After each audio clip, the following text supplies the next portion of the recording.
Entrerà in fase 3 l'annuncio del presidente Zaia, aumentano i ricoveri in area non critica, questo fa scattare l'attivazione dei 10 Covid Center e di 5 ospedali dismessi.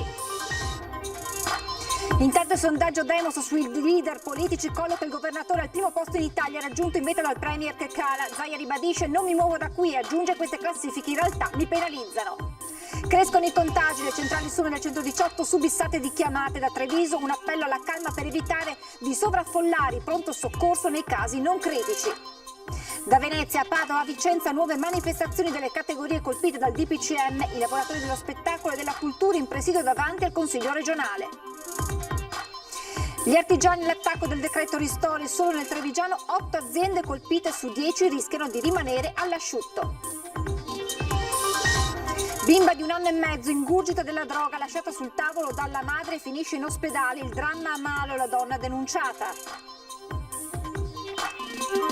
2 anni di Vaia, stasera alle 21:15 su Antenna 3 immagini, voci e storie di uno degli eventi più terribili vissuti dal nostro territorio. Telespettatori di Antenna 3, buonasera e ben ritrovati con l'edizione regionale dei nostri telegiornali. In apertura subito uno sguardo al bollettino del pomeriggio di Azienda Zero.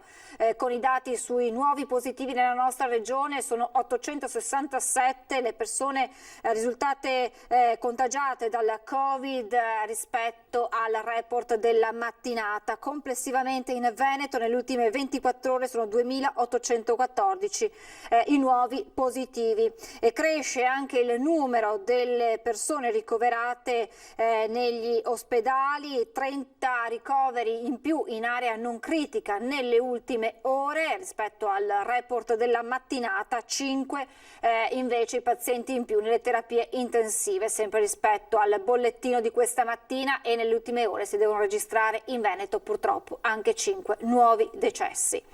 E guardando proprio il numero delle terapie intensive che si è raggiunto, dei ricoverati in area non critica, si è superata la soglia dei 901 pazienti, soglia che da questa sera fa portare il Veneto in fase 3. Lo ha annunciato anche il governatore Zaia questa mattina nel punto stampa a Marghera, e questo porta all'attivazione dei Covid Center. Abbiamo detto che andiamo in terza fase, quindi il Covid Center, con 150 persone in terapia intensiva. Non ci siamo, ma insomma ci siamo molto vicini. Adesso se carichiamo 20 persone al giorno, capite che domani e dopodomani siamo in terza fase con le terapie intensive. E qui ci siamo praticamente stasera. Abbiamo detto che andiamo in terza fase, se non ci arrivano prima le terapie intensive, con 900 ricoverati. Il Veneto dunque nelle prossime ore entrerà ufficialmente nella terza fascia gialla, non tanto per i numeri delle terapie intensive, la cui curva è al momento distante dalla pendenza vista a marzo, quanto dei ricoveri in area non critica, con un andamento esponenziale simile a quello della scorsa primavera. Con il passaggio alla fase 3 si attivano i 10 Covid Center regionali. Qui vi sarà una progressiva riorganizzazione delle attività ospedaliere. Si va progressivamente alla sospensione di alcune attività e iniziare dalle ambulatoriali. Ovviamente tutto quello che è l'urgenza no. Tutti i punti nascita, come diceva il Presidente, rimangono aperti, come rimane aperto anche in quegli ospedali dove c'è una forte attività oncologica. Ultimato anche l'allestimento delle 1000 terapie intensive. Parallelamente sono pronti ad entrare in funzione i 5 ospedali dismessi e già recuperati a marzo. La Protezione Civile sta provvedendo agli interventi di pulizia e a verificare il funzionamento degli impianti di riscaldamento. Strutture che potrebbero, laddove necessario, ospitare pazienti non critici in fase di guarigione ma che necessitano ancora di assistenza. Il Presidente fa poi una considerazione guardando la curva dell'epidemia in Veneto. Vedo che dopo 15 giorni di apertura delle scuole le curve dell'infezione cominciano a muoversi, e sappiamo che la letteratura scientifica dice che i giovani, se infettati, molto spesso hanno alta carica virale, non si diventano sintomatici, ma possono essere degli asintomatici grandi diffusori. L'assessore Lazzarin aggiorna poi la situazione nelle RSA con gli ultimi dati riferiti allo scorso 26 ottobre. 351 gli ospiti positivi, pari all'1,1%, 295 invece gli operatori contagiati, lo 0,9% del totale. C'è un grosso problema che è quello del personale, perché vedete 295-300 persone positive vuol dire che stanno già andando in in sofferenza di personale. Inevitabile alla fine una battuta sull'esito del sondaggio realizzato da Demos per Repubblica sul gradimento dei leader politici. Il presidente del Veneto con il 58% dei consensi raggiunge in vetta alla classifica il premier Conte. Mi penalizzano più di quello che potete pensare queste notizie qua, perché poi diventa sempre più difficoltoso e laborioso anche nei rapporti quotidiani con le diverse istituzioni, perché ti vedono sempre sotto un'altra luce. Invece l'unica luce che vogliamo è quella del governo della regione del Veneto. Crescono dunque i contagi e crescono anche le telefonate alla SUEM 118, anche a quello di Treviso, da dove però parte un appello alla calma, ma soprattutto a evitare di sovraffollare il pronto soccorso nei casi non critici.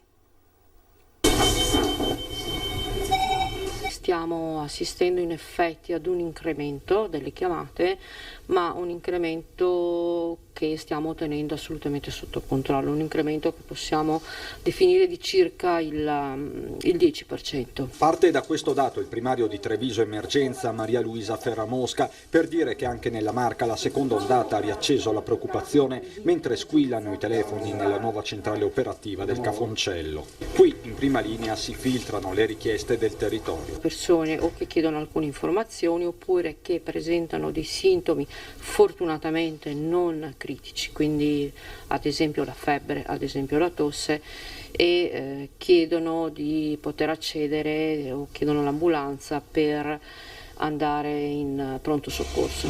E il nodo è proprio questo, l'accesso ai pronto soccorso. È doveroso lanciare un appello in questo senso. Tutti gli assistiti devono avere un atteggiamento consapevole e fare l'accesso al pronto soccorso o direttamente o attraverso la chiamata al 118 quando i sintomi sono più critici. E sintomi più critici nel caso di Covid significa principalmente una cosa. Lo spartiacque è rappresentato fondamentalmente dalla alterazione della funzione respiratoria, quindi i primi segni ovviamente di affaticamento respiratorio. E dalla centrale operativa parte un messaggio preciso. Il messaggio è di non preoccuparsi, perlomeno di non preoccuparsi troppo, perché è impossibile non preoccuparsi, ma la preoccupazione non dà risultati operativi, di rimanere presso il proprio domicilio se i sintomi non sono critici. E nel pomeriggio c'è stato l'annunciato incontro tra i sindacati dei medici di base e la Regione. Sul tavolo il documento già licenziato a livello nazionale per effettuare negli studi dei medici di famiglia i tamponi rapidi. Il documento alla fine è stato approvato con alcune modifiche. Hanno invece espresso voto contrario la FIM di Treviso e Vicenza e la SNAMI. Ci sono tante manchevolezze, deve essere garantita in primis la sicurezza dei pazienti, ma anche la nostra, spiega il segretario provinciale della FIM di Treviso, Brunello Gorini.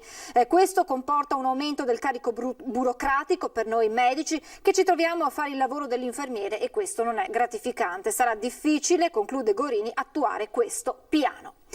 Non si può andare avanti così, chiosa l'immunologa Antonella Viola, perplessa sulle misure finora adottate dai successivi DPCM, manifesta la necessità di una programmazione a lungo termine. O si interviene subito o si programmino i lockdown. Non si dà il tempo di vedere l'effetto delle misure sulla curva che già si sta preparando un altro DPCM. E perché? Perché siamo in panico di nuovo. Cioè di nuovo la situazione è sfuggita di mano, non riusciamo a fare i tracciamenti. È così che l'immunologa Antonella Viola commenta la corsa ai ripari, una rincorsa al virus con misure che si susseguono a distanza di pochi giorni e che rappresenterebbero, a detta della direttrice scientifica dell'Istituto di Ricerca Pediatrica, una via di mezzo che scontenta e lascia perplessi. Non possiamo andare avanti così. Noi non abbiamo di fronte 2 mesi, abbiamo di fronte 7 mesi in cui le persone devono essere informate e preparate. Bisogna dire chiaramente qual è la situazione, bisogna magari programmarli i lockdown. In Irlanda li hanno programmati. Allora, se dobbiamo decidere di programmarli, avvisiamo, facciamo 2 mesi di vita normale e poi 15 giorni di lockdown. Lo sappiamo tutti, ci organizziamo, si organizzano i negozianti. Per esempio, un'ipotesi, oppure se dobbiamo intervenire con delle misure drastiche, interveniamo da subito in modo che facciamo una cosa molto mirata e piccola e poi poi si può ritornare alla vita normale. Così è una tortura continua, anche psicologica. L'aumento dei contagi lascia serpeggiare un'ipotesi, quella dell'adozione di un lockdown soft sulle orme della Francia, in cui attività essenziali, scuole e parte dell'attività lavorativa resterebbero aperte. La cosa più giusta sarebbe stato fare qualcosa del genere prima, cioè come sta facendo la Germania, che in una situazione non grave ancora, però di chiara crescita, ha deciso di intervenire con appunto delle misure restrittive importanti. Infine il nodo dei tracciamenti, dice, va implementato per evitare che la situazione sfugga di mano. Dopo alcuni giorni di studio del nuovo provvedimento, gli artigiani vanno all'attacco del decreto ristori. Solo nel Trevigiano 8 aziende colpite su 10 rischiano di rimanere all'asciutto. Questo decreto ha due limiti. Uno è quello che ha identificato poche delle nostre categorie. Secondo, se noi identifichiamo i bisogni con i codici Ateco, corriamo seriamente il rischio di non dare soldi a chi ha bisogno, ma di darli magari a chi ha sempre lavorato. Ed è così che con il decreto ristori ritorna la logica dei codici Ateco e con essa tutto il carico di paradossi denunciato dalle categorie la primavera scorsa. Dopo alcuni giorni di studio del nuovo provvedimento, gli artigiani passano così all'attacco smontandolo punto su punto. La Confartigianato Trevigiana da parte sua ha calcolato che solo 450 imprese della marca avranno i ristori governativi, poco più del 18% di tutte quelle potenzialmente danneggiate. Calcolatrice alla mano, ne restano fuori oltre 2000, un esempio vale più di 1000 parole. Se io ho un codice Ateco e monto ponteggi, se lavoro per le aziende che fanno i cappotti delle case, credo che non abbia perso fatturato, perché stanno andando quei lavori là. Se lavoro per il pubblico spettacolo e monto palchi, è evidente che non ho fatto nulla da settembre, sì, da marzo in qua.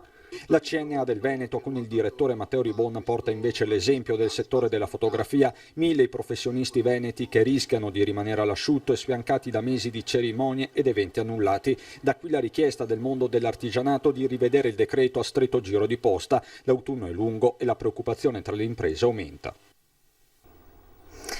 Manifestazioni che si susseguono, manifestazioni di protesta contro le misure dell'ultimo DPCM. Questa mattina davanti al Consiglio regionale i lavoratori di cultura e spettacolo, le chiusure imposte dall'ultimo decreto mettono a rischio molti posti di lavoro.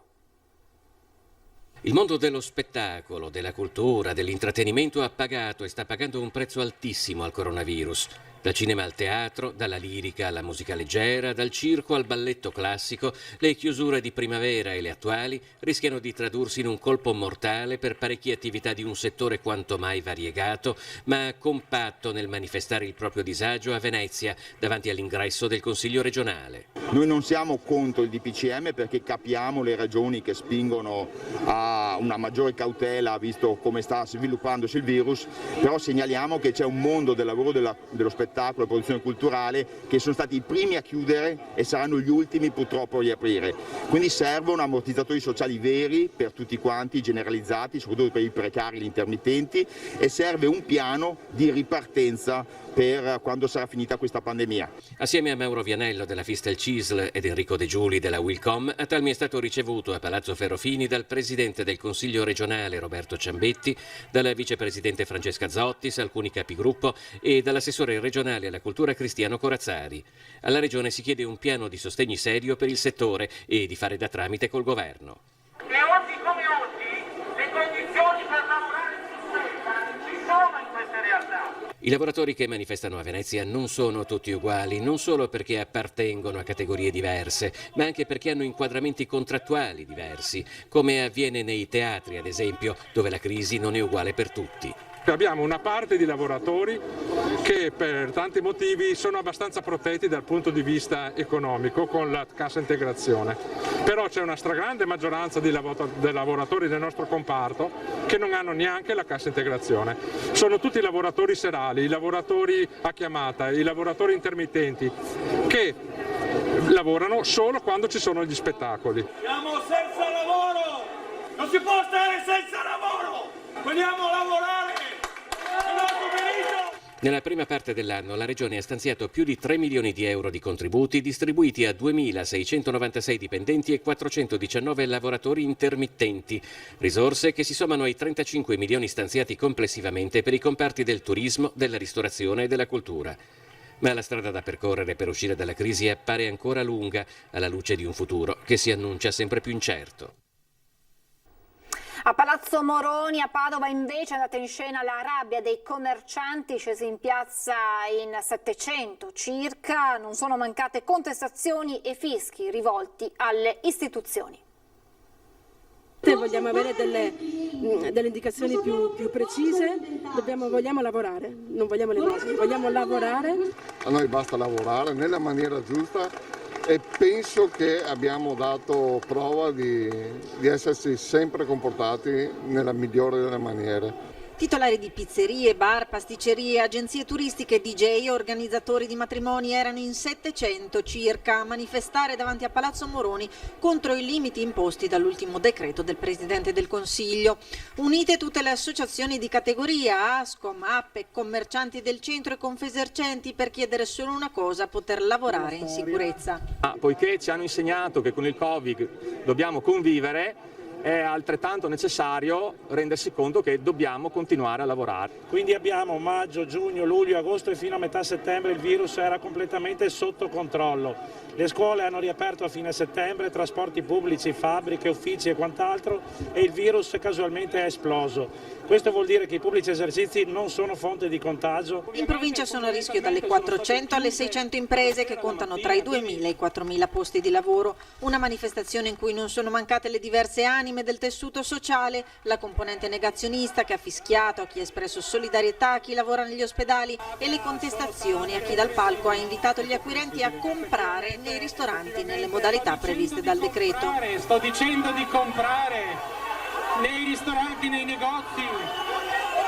Sarà meglio comprare o fare a meno di comprare? Ci siamo attivati anche noi per chiedere al governo che fosse rapido con indennizi che devono essere cospicui e che stanno arrivando, poi facciamo la nostra parte con i mezzi che abbiamo a disposizione. Solidarietà espressa ai lavoratori da parte delle istituzioni a tutti i livelli. Questo è un dramma ed è un dramma doppio perché in realtà quello che sta succedendo oggi era assolutamente previsto e prevedibile. E poi l'invito ad essere uniti nel dare risposte univoche ai lavoratori. Tutti assieme che ci chiedono a noi istituzioni di essere concreti, non di parlare per slogan. E adesso rischiano di essere i prossimi a dover fare i conti con le restrizioni del governo. L'impennata dei contagi preoccupa lavoratori e gestori dei centri commerciali. Siamo allora andati a vedere come si sono attrezzati per gestire la sicurezza in tempo di emergenza sanitaria. Segnaletica verticale che la segnaletica orizzontale.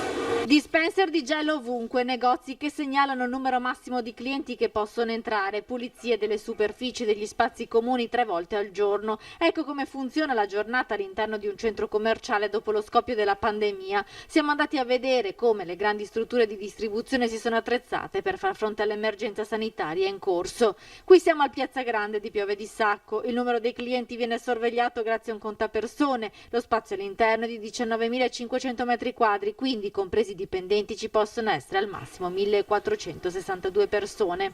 È importante per impedire non arrivare all'assembramento verificare puntualmente e tempestivamente quante persone ci sono all'interno appunto dei centri commerciali. Questo sistema garantisce sicuramente un rispetto delle regole e poi insomma l'attenzione importante da parte degli operatori di vigilanza. Abbiamo visto come nei periodi di giugno, luglio e agosto, nonostante i centri commerciali fossero aperti e le attività di ristorazione fossero operanti, e come è calata la curva e il numero dei contagi. Quindi davvero mi sento di dirvi che i centri commerciali sono un luogo sicuro dove fare shopping. Negli ultimi mesi l'investimento principale però è stato per garantire al massimo la salubrità dell'aria. Da 70.000 euro la spesa dedicata alla manutenzione e alla pulizia dei filtri degli impianti di reazione è passata a 110.000 euro. È proprio qui dentro a questa centralina che l'aria viene filtrata grazie a questi impianti puliti e sanificati una volta a settimana e non più una volta al mese. L'attenzione ai protocolli è massima, ci spiega il direttore Filippo Lazzarin, e chiudere ora significherebbe mettere in ginocchio l'area del Piovese. All'interno del centro commerciale, tra dipendenti dei negozi, addetti alla sicurezza e pulizie, ci sono più di 500 lavoratori. Minerebbe un settore importantissimo, quello del commercio, e molte serrande verrebbero davvero la chiusura, e questo sarebbe spiacevole proprio perché non è irragionevole. Bisogna dare attenzione sicuramente maggiore ai trasporti, ma al commercio, che sono linfa vitale, visto che i nostri visitatori, i nostri clienti, i nostri operatori e tutto lo staff si attiene a queste regole, al distanziamento, all'uso della mascherina, davvero non possono farci questo. È il momento di fermarci per qualche istante di pubblicità, tra poco.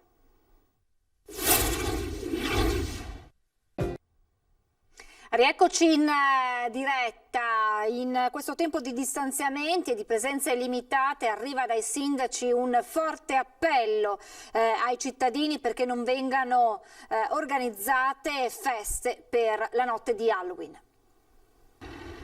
Questo è l'unico locale in tutta Treviso che ha esposto delle zucche, simbolo della festa di Halloween. Tra l'altro senza le tipiche incisioni, ulteriore segno dei tempi che stiamo vivendo. Segnale chiaro di come la notte di Ognissanti sarà quest'anno vissuta in tono minore rispetto ai festeggiamenti a cui eravamo abituati negli ultimi anni. Del resto il motivo è sempre lo stesso, evitare assembramenti. Ecco perché dal sindaco di Treviso, rappresentante di tutti i sindaci del Veneto, arriva forte l'appello ai cittadini. Rispettare il periodo storico che stiamo vivendo, rispettare i commercianti che stanno chiudendo le serrande alle 18 di sera, rispettare i medici, gli infermieri che stanno lavorando in ospedale, rispettare le persone ricoverate nei reparti di malattia infettiva e purtroppo le 8 persone che da oggi sono in terapia intensiva. Quindi l'appello, quello che faccio, è di aver rispetto di noi stessi e delle altre persone, quindi se si può sacrificare una piccola festa facciamolo. Non farò ordinanze perché sono sicuro che il buon senso dei miei cittadini, dei genitori nei confronti dei propri figli prevarrà e quindi ci sarà un atteggiamento e uno spirito di responsabilità che prevarranno nella voglia di far festa.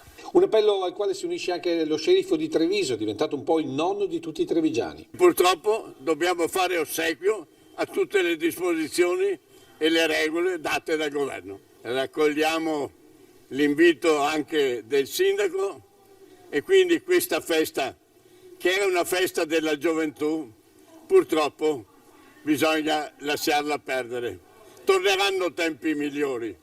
Sindaci che per domani sera puntano al buon senso dei cittadini, ma non per questo senza controlli già programmati dalle forze dell'ordine. Queste norme prevedono appunto che dopo le 18 i locali siano chiusi, però controlleremo anche che le feste private non avvengano, perché molto spesso se il locale è chiuso ci si trova in casa. Ricordiamo che l'ultimo DPCM vieta le feste private, per cui ci sarà personale dedicato appositamente fino alle 2 di notte domani sera per controllare anche questo, ma siamo sicuri che la sensibilità e il buon senso delle persone eviteranno queste circostanze.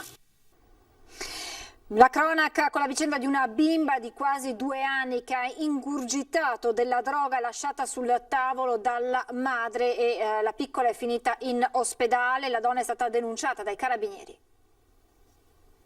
Ingurgità della cocaina e dei cannabinoidi che la mamma aveva lasciato sul tavolo della cucina. Momenti di paura per la salute di una bimba di quasi 2 anni. La piccola è stata trasportata all'ospedale Sant'Orso per le cure mediche, trattenuta in osservazione per alcuni giorni, è stata poi dimessa. Si sarebbe trattato di un fatto accidentale, come accertato dai carabinieri di Malo, che però non ha evitato alla madre, poco meno che 30enne, nota come tossicodipendente, la denuncia per lesioni personali e abbandono di minori. Sarebbe però stata la stessa mamma ad accorgersi che la bimba aveva comportamenti anomali, alterati, e per questo rivolgersi al pronto soccorso. Fortunatamente la quantità di sostanza stupefacente ingerita era modesta e la piccola non ha riportato gravi conseguenze. Il Tribunale dei minori starebbe valutando la possibilità di altri provvedimenti. Intanto madre e figlia sono state affidate dai servizi sociali ad una comunità di recupero. Voltiamo pagina. 2 anni fa il Veneto e la montagna veneta vennero travolti dalla furia dell'acqua e del vento nella tempesta Vaia. Bene, stasera alle 21:15 ripercorreremo i giorni drammatici e le sue pesantissime conseguenze nelle settimane e nei mesi successivi con il documentario Il Veneto in ginocchio, realizzato dalla nostra emittente. Immagini, voci, storie raccolti in ore e ore di edizioni straordinarie con le quali abbiamo raccontato uno degli eventi più terribili vissuti dal nostro territorio. L'appuntamento dunque da non perdere per questa sera alle 21:15 su Antenna 3 con il documentario Il Veneto in ginocchio. Con questa notizia termina questa edizione dei nostri telegiornali. Vi lascio come sempre alle previsioni del tempo. Grazie per essere stati con noi e buona serata.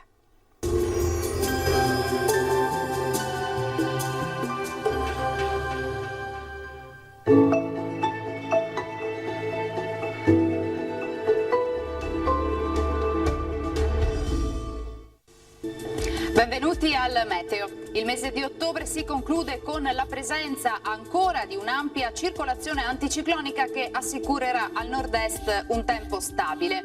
Nel dettaglio sul Veneto nella giornata di sabato 31 non sono attese piogge, ma alta pressione in questo periodo dell'anno è sinonimo di nebbia. Ecco che in pianura e nelle vallate alpine avremo foschie anche fitte e persistenti, maggiori spazi soleggiati invece sui monti. Clima mite con temperature minime fino a 10 gradi, massime invece tra i 17 e i 18 gradi all'incirca.